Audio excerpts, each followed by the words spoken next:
IIM UPSC tuitions only in Tirumala IAS institute Chaitanyapuri. Call చేసి ఇప్పుడే join అవ్వండి. తెలుగు రాష్ట్రాల్లో సంచలనంగా మారిన పగడాల ప్రవీణ్ మృతి కేసు మిస్టరీ వీడుతోంది. 2 రోజులుగా విడుదలైన సీసీ ఫుటేజీలు సంచలనంగా మారుతున్నాయి.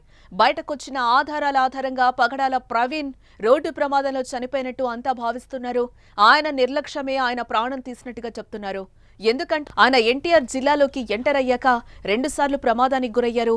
కీసర టోల్గేట్ ముందే ప్రవీణ్ బైక్ ప్రమాదానికి గురైనట్లుగా తెలుస్తోంది. అదుపు తప్పి కింద పడిపోయారు. అప్పుడే ఆయన బండి హెడ్లైట్ కూడా పగిలిపోయింది. తర్వాత విజయవాడ చేరుకున్నారు.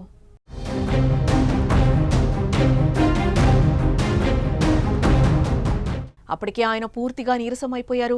గొల్లపూడి పెట్రోల్ బంకుకు సాయంత్రం 4:50 చేరుకున్న ప్రవీణ్ 8 లీటర్లు పెట్రోల్ కొట్టించుకున్నారు. అయితే ఆ సమయంలో బైక్ నడిపేందుకు కూడా ఇబ్బంది పడుతున్నట్టు సీసీ ఫుటేజ్ లో మనకి క్లియర్ గా కనిపిస్తోంది.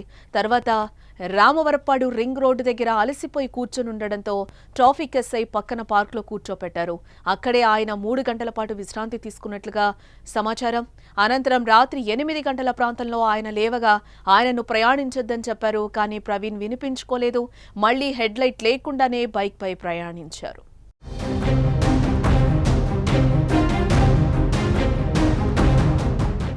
వీటితో పాటు ఆయన హైదరాబాద్ రాజమండ్రికి వెళ్లే మార్గంలో పలుమార్లు మద్యం కొనుగోలు చేసినట్టుగా ఆధారాలైతే లభించాయి.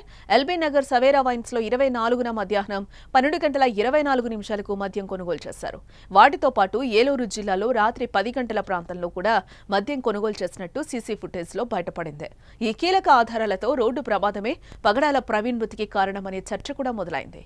మద్యం మత్తులోనే బైక్ నడిపి ప్రాణాలు కోల్పోయారని కూడా కొందరు అభిప్రాయం వ్యక్తం చేస్తున్నారు. అది నిజమా కాదా అన్నది పోస్టుమార్టంలో తేలాల్సింది. వీటితో పాటు సంచలన ఫుటేజ్లు బయటకు రావడంతో కేసు మరో మలుపు తిరిగినట్లయింది.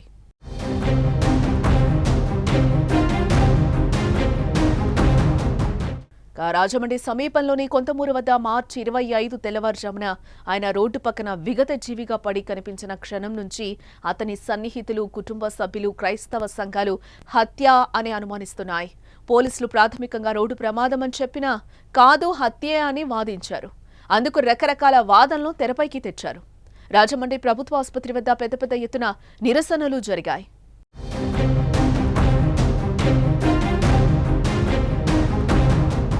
పాస్టర్ ప్రవీణ్ మరణంపై సమగ్ర దర్యాప్తు కోసం జేఏసీ ఏర్పాటైంది. కొందరు రాజకీయ నాయకులు, మతపరమైన సంస్థలు రంగంలోకి దిగి పరిస్థితి ఉద్రిక్తంగా మార్చాయి. హైదరాబాద్లో ఆయన అంత్యక్రియలు సందర్భంగా కూడా పలువురు పాస్టర్లు సంచలన ఆరోపణలే చేశారు. ఈ నేపథ్యంలో ఏపీ సీఎం చంద్రబాబు ఈ కేసుపై సమగ్ర పారదర్శక విచారణకు ఆదేశాలు జారీ చేయగా పోలీసులు దర్యాప్తు చేస్తున్నారు. ఈ క్రమంలోనే విచారణలో భాగంగా వెలుగులోకొచ్చిన కొత్త ఆధారాలు ఈ ఆరోపణలన్నింటినీ పటాపంచలు చేసేలా ఉన్నాయి. అయితే ఇప్పటి వరకు పోలీసులు వీటిపై ఎటువంటి ప్రకటన కూడా చేయలేదు.